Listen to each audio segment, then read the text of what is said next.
Hey, what's up everybody? It's the People's Crypto. I'm back again with another video. We have some interesting news developments in the cryptocurrency space, but before we begin, please keep in mind that this video is for entertainment purposes only. Please do your own research and please seek out a financial advisor with a background in cryptocurrencies and or digital assets. All right, so we have some crazy news today. This is extremely out there. All right, so Square, which is a digital payment processor, and they also own the Cash App, which many of you probably utilize and use it to buy Bitcoin and send money back and forth to people that you may know. They have bought $50 million worth of Bitcoin, and they just made this announcement today.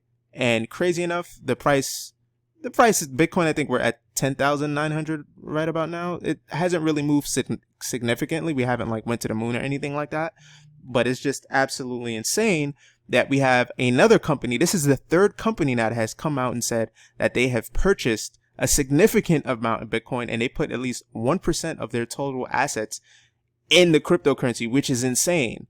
And you're probably going to see more companies do this because remember, this year alone, the government printed or digitally created, probably a mixture of both, $9 trillion, and that is the most amount of money they have ever created in its entire existence.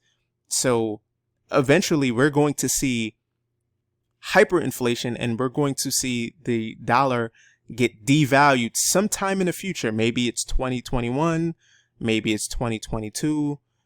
We just don't know, but it is eventually going to happen. So a lot of these companies are taking the safety precaution, and keep in mind, they're announcing this to the public. They're not doing it under the table. And we may have companies that's already purchasing Bitcoin, but they're not going to publicly say it.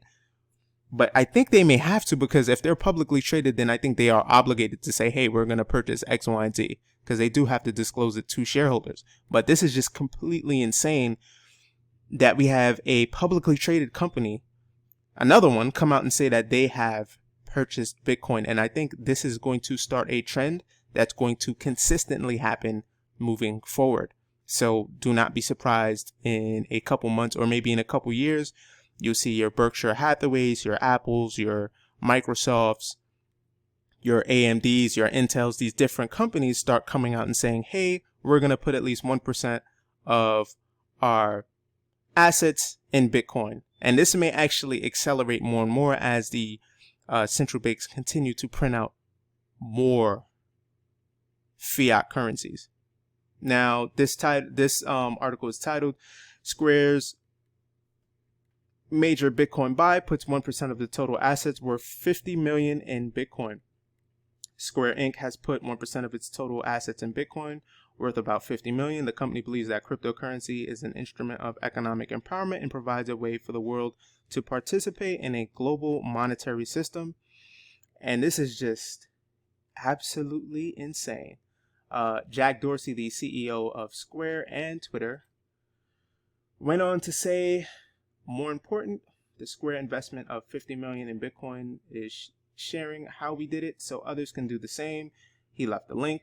This is by far absolutely insane, and people really need to pay attention to what's going on, but most people aren't. And this is their investment white paper. Says on October 7th, 2020, Square Inc. purchased approximately 4,709 Bitcoins at an aggregate purchase price of $50 million. Square has been a leader in the Bitcoin space since 2018 through our Cash App product, which provides customers the ability to buy and sell Bitcoin. As believers in Bitcoin's potential for continued future growth, the company formed Square Crypto, an independent team solely focused on contributing to Bitcoin open source work for the benefit of all. Square also recently launched the Cryptocurrency Open Patent Alliance, COPA, a nonprofit organization encouraging crypto innovation, opening access to patented crypto inventions, and helping companies and individuals defend themselves against patent aggressors. So this is absolutely insane. It goes on to say a bunch of other stuff, but as I've been telling you, and you've probably heard many others say, this space is relatively young. It is extremely early. A lot of people are not paying attention to what's going on. People are caught up in the politics. It doesn't matter if you're a Democrat, Republican, or independent. The bottom line is this: the currency is getting devalued and it's getting destroyed. It's happened under, almost every single administration, and then that's not going to change moving forward. So whatever your political views are, that's completely fine. But the bottom line is we're all headed to this end game, and that is to destroy the dollar, essentially create a central bank digital currency, which we'll be getting relatively soon. It seems like the goal is to, unfortunately, destroy the middle class, destroy small businesses, and unfortunately, any businesses that aren't adapting to this digital age, unfortunately, they're going to be pushed or forced out of business. Unfortunately, that's what it seems like. I'm not making this up. You can take a look at the variety of companies that have filed for bankruptcy, or that they've had cash issues. They don't have the liquidity to stay in business, or they're deemed not an essential business, so they have to shut their doors. This is just unfortunate, but this is going to happen because we're right now in the fourth industrial revolution. I've done a video on it. You can go on YouTube or any other platforms and research this, but this is something that they essentially want. This public health crisis, unfortunately, is the scapegoat for all of this. So it's going to happen under people's nose. No one's really paying attention. They're bringing sports back. Right now, it's the focus is on presidential debates, vice presidential debates, anything to really get your mind off of what is going on in the economy. They're not going to tell you. The revolution, unfortunately, will not be televised, but at least to some degree, it is being put in print. So if you're paying attention, if you're looking up the fourth industrial revolution, hell, I would even tell you to get some skills in coding, learn some blockchain, do all of these things, because the job market, the old job market where it required you to be hands-on, is getting destroyed. They do not need that anymore. They're going to be replacing things with robotics, self-driving technologies, artificial intelligence, blockchain technology. Everything is going digital. There's even digital art that's being auctioned off. There's even digital real estate. Like, this is absolutely insane, and unfortunately, people are not paying attention. So just please be mindful of that. Please do your research in the entire space and what's going on. There's a bigger agenda at play, unfortunately, and it's going to create a lot of millionaires, billionaires, and I would even go as far as to say trillionaires.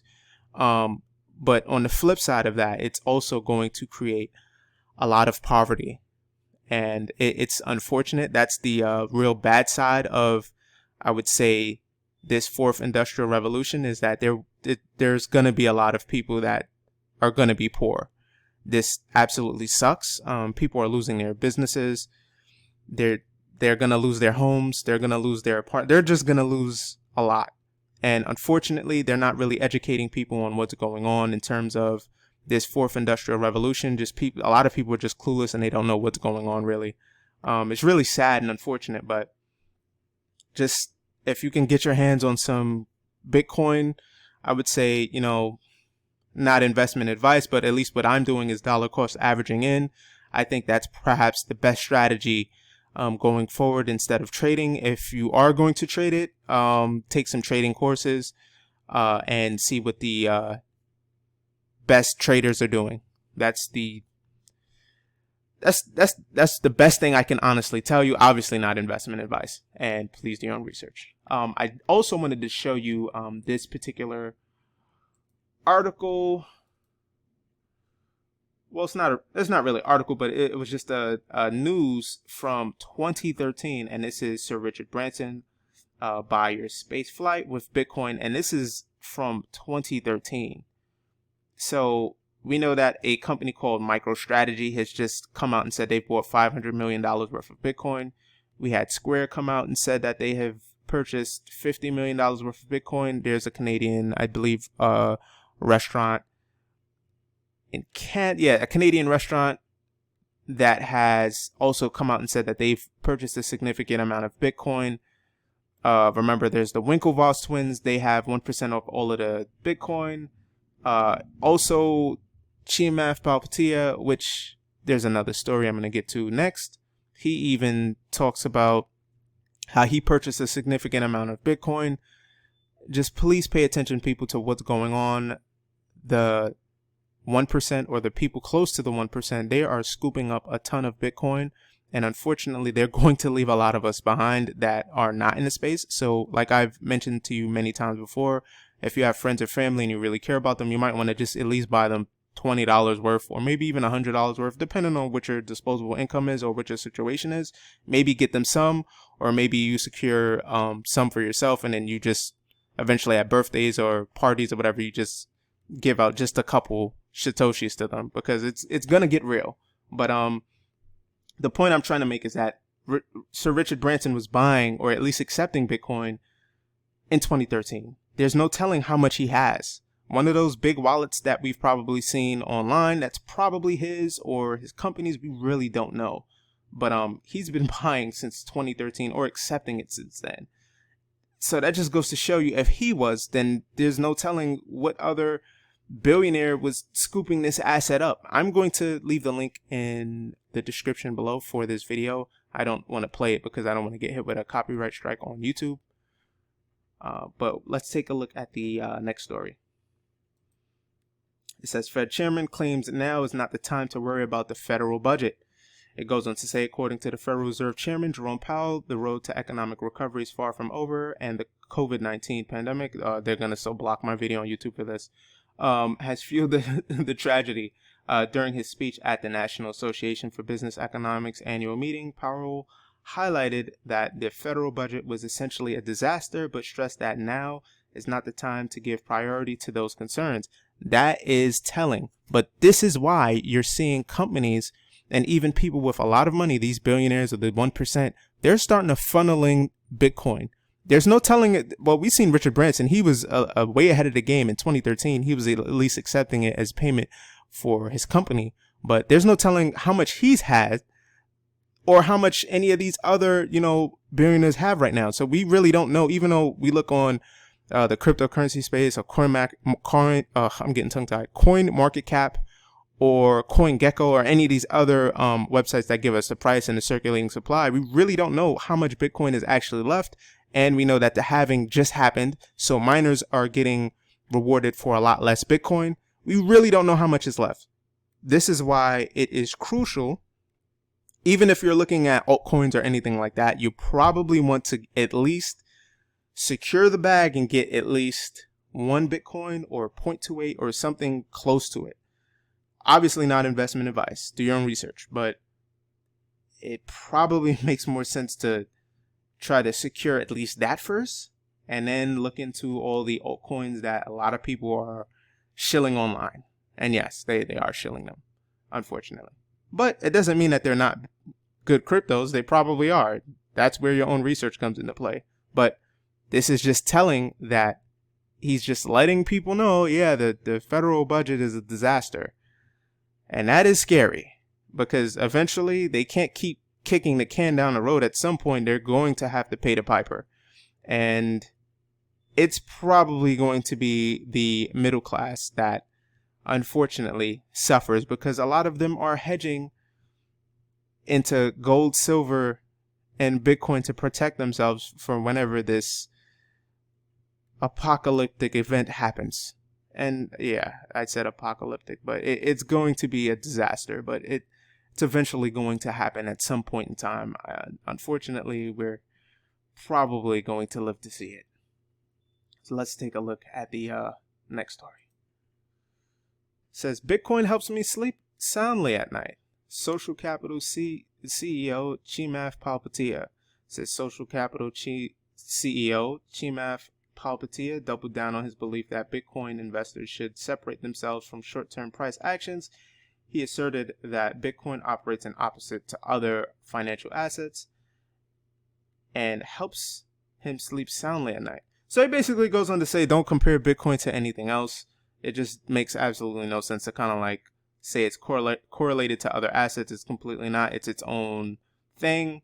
Don't do that. And once you separate that it's, correlated to any other asset, then you won't have to worry about, always checking the price. Just basically, like I always say, just, invest in it and just dollar cost average.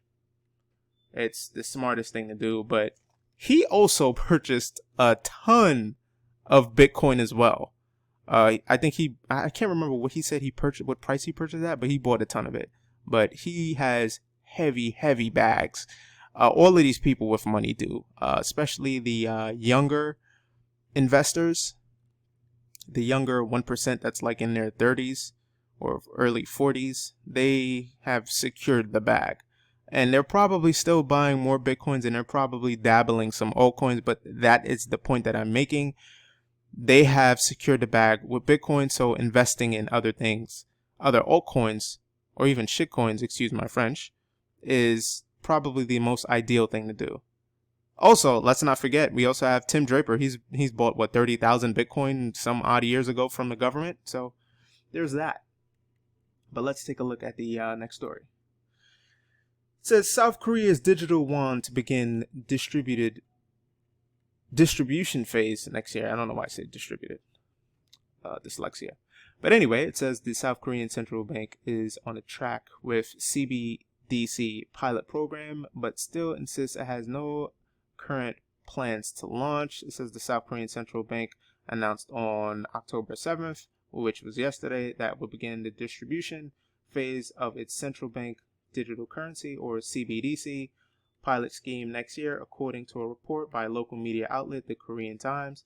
It says this will see the Bank of Korea test distribution of the digital yuan in a virtual environment, although Bank of Korea officially stressed that there will be no third-party involvement at this point, adding the central bank digital currency will be issued and circulated in a virtual world and will be going to test a number of transactions scenarios under a variety of circumstances. So there you go. You have South Korea. They're launching their CBDC pilot program sometime next year, but this is where we're headed. The United States is going to have their own central bank digital currency. Canada, the United Kingdom, I believe Russia, when they figure out their whole thing, they're going to have something as well. But this is where we're moving. We're moving to government-backed central bank digital currencies. If these things fail, and I believe that they will, then you'll see more people using Bitcoin, Litecoin, and a bunch of other cryptocurrencies, but they're probably going to go to the moon. So we just have to really wait and see. But we have a very big leap ahead in terms of, we have Bitcoin already. We already have cryptocurrencies. They're just trying to release their own version to compete with Bitcoin. Chances are they fail in a major way. Hopefully they do. And if they do fail in a major way, expect Bitcoin to be worth around maybe 5 million or more. Now that's if they fail. Hopefully they do. If they don't fail, yeah, that might present somewhat of a problem for Bitcoin and other cryptocurrencies. But let's take a look at the next story. It says China's digital currency has been used in 3 million transactions worth over 1 billion yuan so far. It says China's central bank digital currency has been used in 3.13 million transactions worth about 1.1 billion yuan, $162 million. So far, the People's Bank of China's deputy governor has reportedly revealed. In addition, more than 122,000 digital wallets have been created. Positive progress of digital yuan pilot. The People's Bank of China, or the PBOC, has actively testing its central bank digital currencies, the CBDC, at SOBUS, the Global Financial Services Network event organized by SWIFT. The PBOC deputy governor Fin Yafi updated the progress of digital yuan testing on Monday.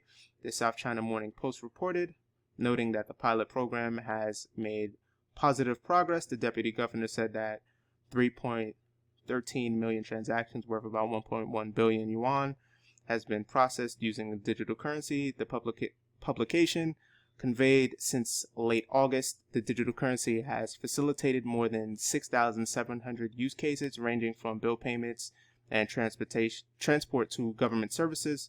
Fan detailed, elaborating that multiple payment methods have been used, including barcode, facial recognition, and tap and go transactions. That is amazing. So, well, it looks like their central bank digital currency is doing well. So maybe they all won't fail if they, I guess, copy or they take a look at what China is doing. So they've figured it out. We just have to wait and see what the other central bank digital currencies will look like from other countries. Now, if they can't be interoperable and work in a cohesive manner, then that may actually create a problem for the CBDCs. But apparently that's what they want. They want these central bank digital currencies. We just have to wait and see what the world would look like when they're all in one giant ecosystem, which will be extremely interesting. But we just have to wait and see what happens and see what the United States does with their central bank digital currency whenever that's supposed to be released, which I'm assuming it's probably going to be relatively soon. All right, so let's take a look at the next story. It says Bitmex CEO Hayes steps down following U.S. criminal charges. If you aren't aware, they were charged just the other week with a bunch of weird stuff, which I thought was pretty funny because, you know, JP Morgan and those other banks, they are allegedly, well, not even allegedly, they're actually on record for smuggling, or should I say money laundering, for drug cartels. And I don't see that CEO stepping down, or any of those CEOs stepping down. Pretty interesting, huh? But anyway, it goes on to say Arthur Hayes, the CEO of Bitcoin derivatives exchange Bitmex, is stepping down from his position a week after U.S. prosecutors filed criminal charges against him. Hayes is leaving together with other top executives who are facing similar charges. Says the company announced on Thursday that Hayes and Chief Technical Officer Samuel Reed, the latter, who was arrested by the United States Department of Justice, recently have stepped back from all executive management responsibilities with immediate effect. It says Greg Dwyer, I completely butchered his name, head of business development, is also taking a leave of absence. But yeah, they're forcing these people out. This is just one less company in the cryptocurrency space. I'm not entirely surprised by that, but I think this year over 75 crypto exchanges have shut down, so Bitmex is probably on its way out as well. It is what it is. It happens. If they feel like you're not playing by the rules, they get you out. It's unfortunate, but this is how early we are in the cryptocurrency space. Remember, Fidelity is getting in, and a couple other companies is getting into the space as well. So this is just bound to happen. The little guys are going to get pushed out of this space, unfortunately. And let's take a look at the next story. It says Yearn finance token value slides 67%, while locked value loses over 300 million. It says Yearn finance native token YFI has been seeing significant capitulation as the price has dropped from an all-time high of 43K in mid-September to today's $13,875 US dollar value. That sucks. Despite the negative 67.7% loss since the token's all-time high, the Yearn Finance project still has around 624 million total value locked into the platform. Absolutely insane. I didn't get in Yearn Finance, and I completely don't regret it. For any of you who are listening that got in, I hope you sold at the top. But yeah, it looks like this is probably going to continue to slide down. This is why I was always telling people be very, very careful with some of these coins that explode in value. Just get out. The DeFi craze, there's probably going to be like another token that's similar to Yearn Finance that does the same thing, but I'm completely ignoring this part of the cryptocurrency space, and I'm staying in my lane with Bitcoin and some other altcoins. But this one, be very, very careful. It's probably going to maybe lose 80% of its value, or maybe more. It might even go to zero. I hope it doesn't, but whatever. If you have your money in there, you're out of luck. Let's take a look at the cryptocurrency prices. Bitcoin right now is $10,907.22. Ethereum is 351.74. Tether is $1. XRP is 25 cents. Bitcoin Cash is $233.38. Binance Coin is $27.56. Polkadot is $4.11. Chainlink is $9.56. Litecoin is $47.25. Crypto.com is 15 cents. Bitcoin SV is $164.92. Cardano is 9 cents. USD coin is $1. EOS is $2.62. Monero is $111.63. That is insane. Yeah, I'm starting to think that maybe the IRS probably shouldn't put that that bounty to pay someone $6.25 to crack the code. It seems like that has actually been boosting the price. Tron is 2 cents. Tezos is $2.12. Where are some of these coins coming from? But yeah, whatever. But that's going to do it for this video. If you're listening on YouTube, please like, share, and subscribe to the channel. Also hit that notification button. If you're listening on Library, you could send me a LBC tip. If you're listening on Odyssey, you can hit that little red button. I think that's like fire. Or you can hit the splat button, whatever. It doesn't matter. Give me feedback. Let me know how I'm doing. That's going to wrap it up for this video. I'm going to also leave the links for the Ledger Nano X or the Ledger Nano S if you need to take your crypto off of one of these exchanges. Also, if you were looking to make some residual income, you can download the Brave browser. I'm going to leave the link in the description below. I think I get something for it. You could download it and start earning money while you're browsing the internet. That is going to do it for this video. Thank you for listening, and I will see you guys and gals later.